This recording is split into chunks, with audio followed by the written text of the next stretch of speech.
Since the fall of 2022, the women of Iran have confronted the authority of their government after one young woman died in the state's custody. Today's guest views the advocacy of those brave women through the broader struggle for democracy around the world. He's Ali Kadivar this week on Story in the Public Square.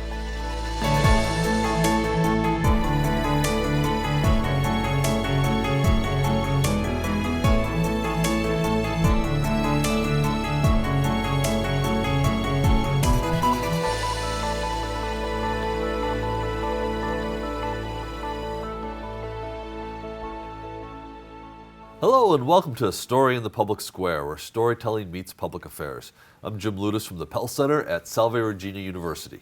And I'm G. Wayne Miller, also at Salve. This week we're joined by Muhammad Ali Kadivar, a professor of sociology and international studies at Boston College. He's also the author of a new book, Popular Politics and the Path to a Durable Democracy. Ali, thank you so much for being with us. Thank you very much for having me. So we're going to talk about the book in a little bit, but we want to start off talking about your native Iran, where the fall has seen popular protests, the likes of which we haven't seen in a number of years in Iran. Can you tell us, how did these particular protests start? So I think the story is known at this point. It was about the death, or more precisely, the killing of Mahsa Jina Amini. She was a 22 years old woman from the city of Saqqez, which is in Kurdistan, part of Iran in the west. And she was picked up by morality police for not observing the mandatory hijab properly. They took her to custody to give her education, and then she was transferred to a hospital. She went to coma and died. This created public outrage because these issues have been going on for years. The state has been trying to enforce mandatory hijab in women in particular, and in general just subjugating women's bodies. So this is how the protests started. They started in her funeral. Women took off their scarves and burned them. They cut their hair, and they chanted the slogan, "Women, Life, Freedom," which is a slogan that was initiated by Kurdish women in Turkey first, but then traveled to Iran. Protests spread to other Kurdish cities, and then women activists in Tehran organized a protest. Then protests erupted in other big cities, spread to the whole country. So women issues has been a major issue in this wave of protests. Women have been leading these waves of protest. But in addition to that, people are also calling for an end of the Islamic Republic. Main issue as they consider the regime tyrannical, that they're not representing the population, and the regime is also highly corrupt. You mentioned the morality police, and I think that for American audiences that maybe don't follow Iran closely, they might not know what the morality police is. Could you help educate our audience on that front? So morality police is the last installation or last institution that has been enforcing hijab. Enforcing hijab goes back to right after the 1979 revolution. Ayatollah Khomeini, the leader of the Iranian revolution, gave a speech about mandatory hijab a few weeks after the fall of the monarchy. It took a few years for the regime to consolidate this policy. And different institutions under police or committees initially were enforcing mandatory hijab. Morality police, as I said, is the last installation. And they just pick up women who wear their hijabs loosely, even some men that are not dressed as the dress code they consider proper. These people get arrested, get fined, they get harassed under arrest, and they supposedly give them classes or education, but we see that what kind of education they give to people. So these latest protests began in September with the death of this young woman, and they've continued ever since. Yes. Can you give us a sense of who is demonstrating? Not specifically by name, but demographically, age, gender, occupation, who and the numbers of people too. Yeah. So this episode of protest has been very widespread. So as I mentioned, women have been at the forefront. I think many videos went viral. There were young women that were killed by the police later during the protest. It started with Gina Amini, but there are many other names that are now being mentioned by protesters. So young people, people in their teens and 20s have been present at these protests. We see these name of these people among the people who have been killed and people who have been arrested. And some of the two people that were executed, they were both in their 20s, and there are more people that have received execution sentences. These people, most of them are also in their 20s. So this is also a generational issue. This is a generation that through internet has learned about the values of the world, and they want to be part of how people live in the globe. They have values that don't come together with what Islamic Republic has been imposing on the population in terms of dress codes and other type of lifestyle. There is an important ethnic aspect to these protests. I mentioned the Kurdish region, and it was very significant that Mahsa Amini was a Kurdish woman. So Kurds have felt for decades now that they are marginalized from the political process in Iran. They feel that they are discriminated against economically, and they have protested these issues before. This time, they're not specifically speaking about these issues, but they have been, the Kurdistan region in Iran has been a bastion of protests. Other ethnicity that has considerably participated are Baluch. These Baluch are in the southeast of Iran. So what's interesting is that both the Kurds that I mentioned, most of them, and the Baluch, these are also, they are ethnic minorities, but they're also religious minorities. These are Sunnis. So in the Muslim population in the world, Sunnis are majority and Shias are minority. In Iran, it's the opposite. We have a majority Shia country, and the government's official ideology is also Shiism. Students have been participating, and again, this is remarkable because this comes after years of repression, surveillance, and restrictions on student activities and associations. We've seen protests in dozens of universities.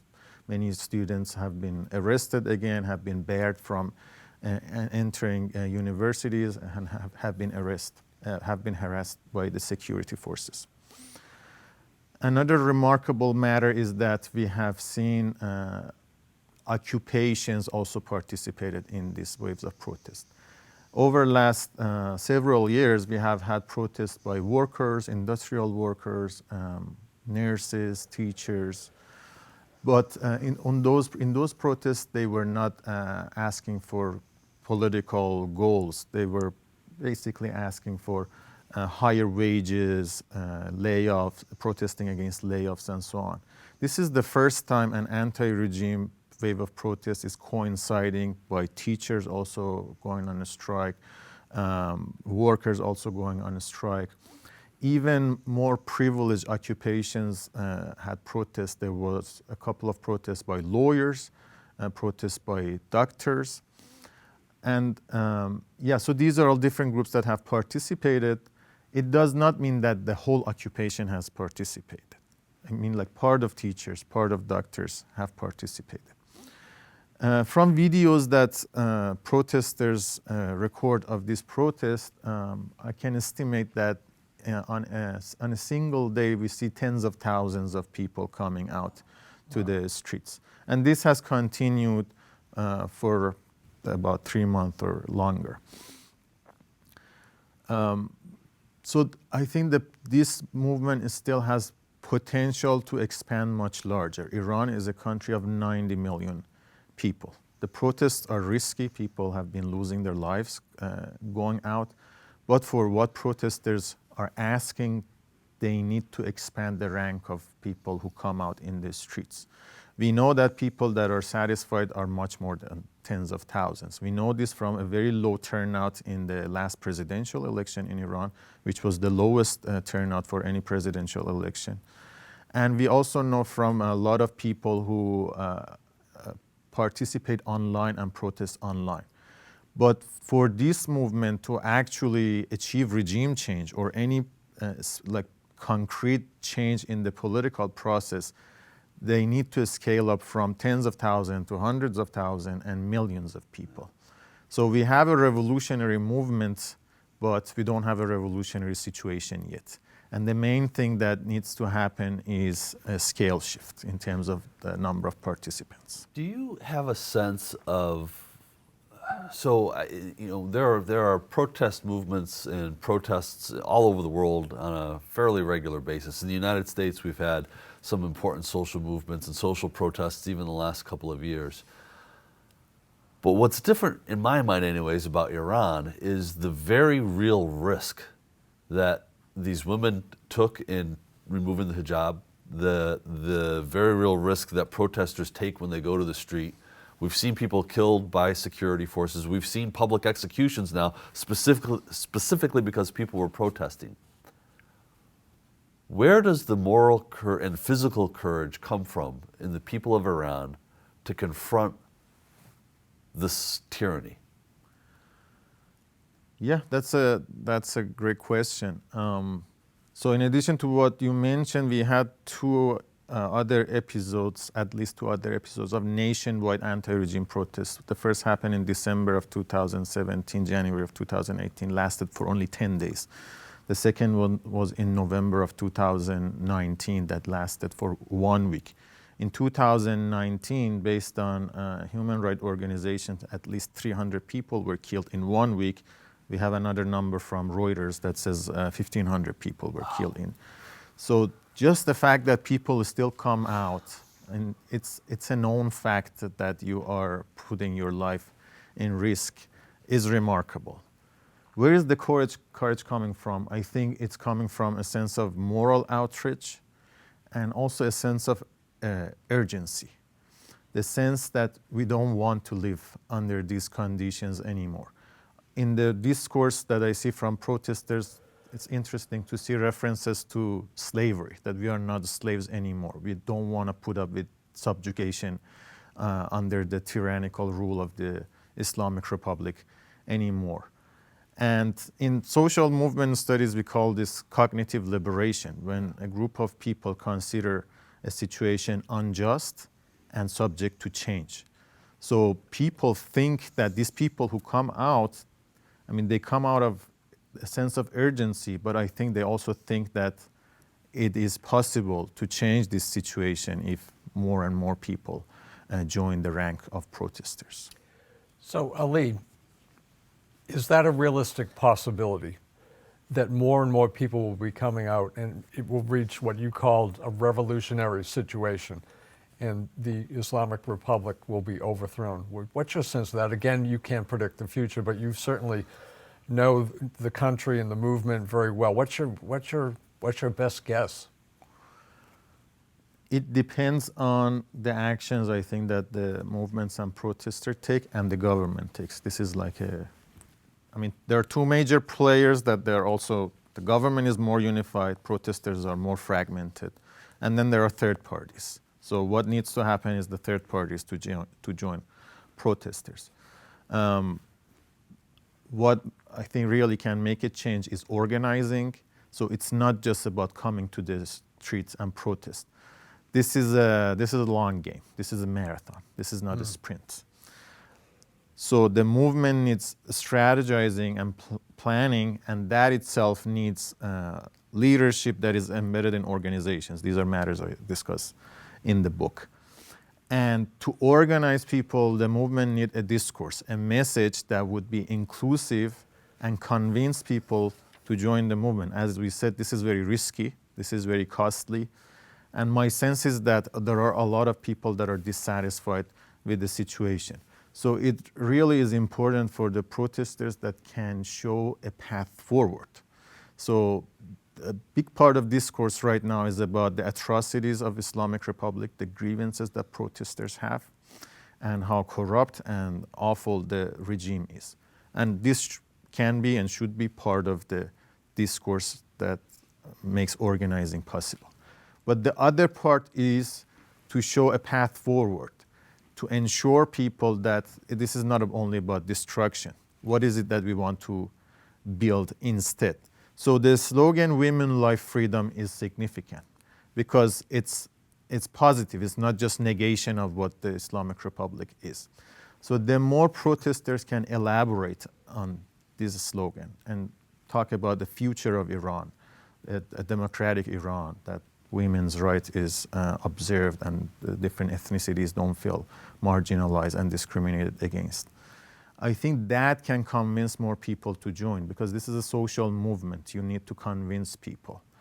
What happens is that the repression is making protesters angry.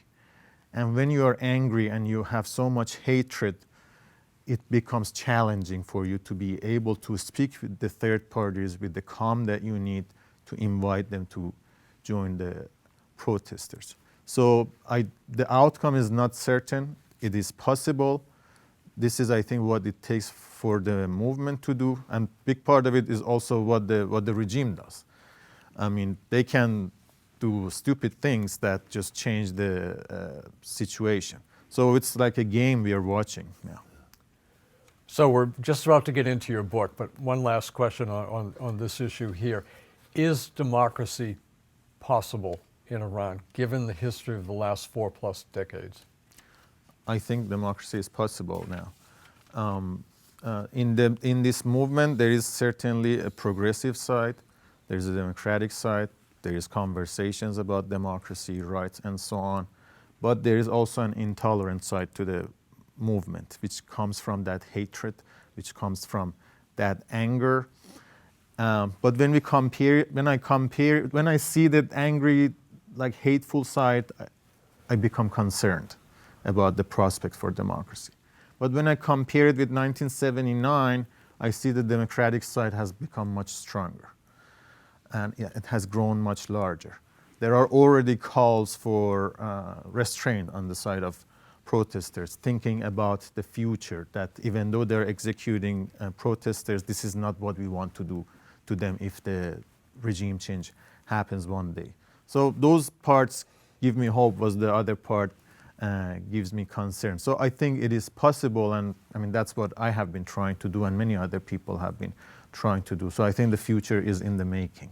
It's a great segue to the book, actually, because the book essentially argues that it's the practice that you have in those years of opposition that essentially either builds or does not build the civil society that's necessary to then sustain democracy.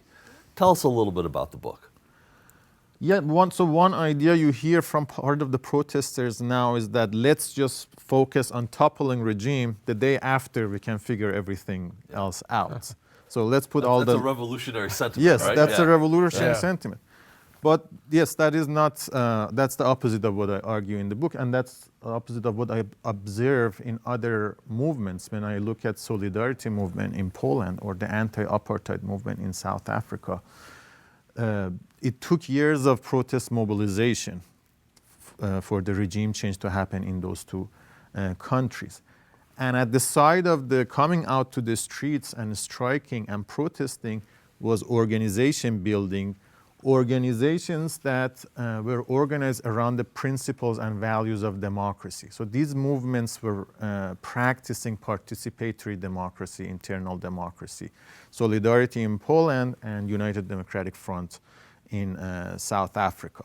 So it's through this process that people learn skills, how to cooperate with each other, the values of toleration, and to resolve conflict based on the rules they agree upon. Because that's what democracy is. Democracy doesn't tell us what policies to agree, but democracy tells us how to regulate our disagreements about policy making with some guarantees about the rights that should not be violated, institutions that facilitate participations of marginalized populations.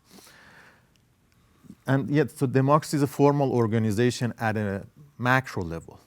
But building that macro organization starts from building these smaller organizations that then scale up. I spoke about how population of protesters need to scale up. This, I think, happens with the scaling up the organizations that connect people together. So not all of the struggle is in the street. Even I think the more important part of the struggle happens, like organizing doesn't happen in the street. It happens on a phone call, two people talking to each other, gathering some people in your house and talking to them, and then formalizing these relationships, building them up from local level to regional level to national level. Those movements have a much better chance of building durable democracy. Now with internet, it's possible. We saw this in Egypt, for example. Right. It is possible with internet to bring together like hundreds of thousands of people, even millions of people to the streets at once. But then sustaining what you achieve with that short mobilization, that still needs that organization. So internet has allowed activists to skip the organizing steps. Before, to organize a demonstrations, a lot more planning had to go into place. That planning was important for that demonstration, but that planning and organizing then mattered long term for the movements. Now when internet enables protesters to mobilize rapidly, they don't have the tools they need for long-term planning and negotiations, organizing, and strategy. That seems really substantial, significant. I can remember, I want to say it was in the Obama administration, Hillary Clinton was still Secretary of State. There were protests in Iran at that point, and I can remember her publicly appealing to Twitter to not service their servers that weekend because they were being used by organizers in Tehran to get people into the streets. But what you're saying is that that's almost short-circuiting the long-term development of a durable democracy in wherever those protest places are. Is that right? Yes, but I don't say let the Twitter just get cut out. The protesters do need the technology. It's about how they use it. Do protesters only use internet for mobilizing? It can be also used for organizing. We just don't see the organizing messages because that's not, you just don't tweet and organize. You don't do that in public. That goes through communication, like one-on-one, small groups. From there, it can go up, online meetings and so on. And I know that is happening in Iran right now. A lot of groups have come together, like groups from high school friends, college friends, from 10 years ago, 20 years ago, 40 years ago. So people are using now internet for organizing.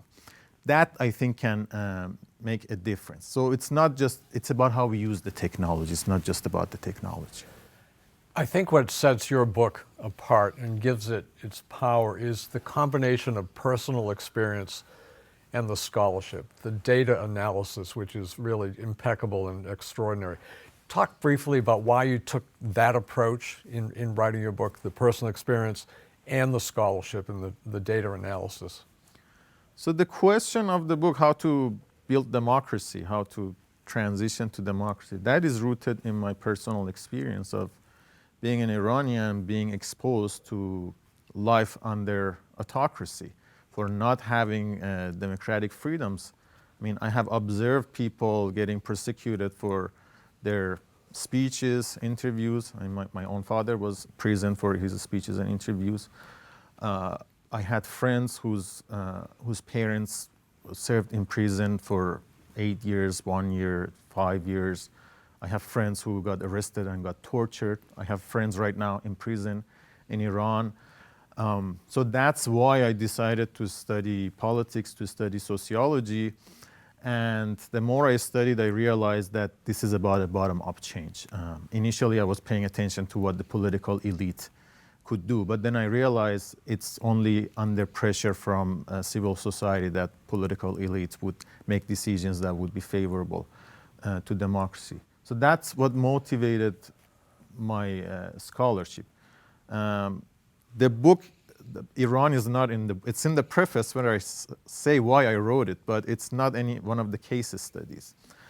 I mean, then later I came to the States. I studied, I did my PhD in sociology, and I had those goals and questions that I had from Iran. But I also believe in what social scientific methodology can teach us. That's why I chose to come to study social sciences, because I think we can learn from different experiences of successful democratization and failed democratization. We can also learn from history of Iran and from history of other countries. There are regularities in how people protest when protesters achieve their goals, how democracy emerge, how democracy endure. And I took a mixed method approach that has a statistical part where I wanted to look at the general regularities, and then I focused on 5 case studies. I used comparative historical method to look at the processes. And I hope the argument I make in the book will be read by activists, protesters, people in authoritarian countries that want democracy, that strive for democracy, including in Iran. Yeah, I think anybody who cares about democracy in general ought to read this book. We're out of time. Ali Kadivar, thank you so much for being with us. The book is Popular Politics and the Path to a Durable Democracy. That's all the time we have this week, but if you want to know more about Story in the Public Square, find us on Facebook or visit pellcenter.org. We can always catch up on previous episodes. For G. Wayne Miller, I'm Jim Ludis, asking you to join us again next time for more Story in the Public Square.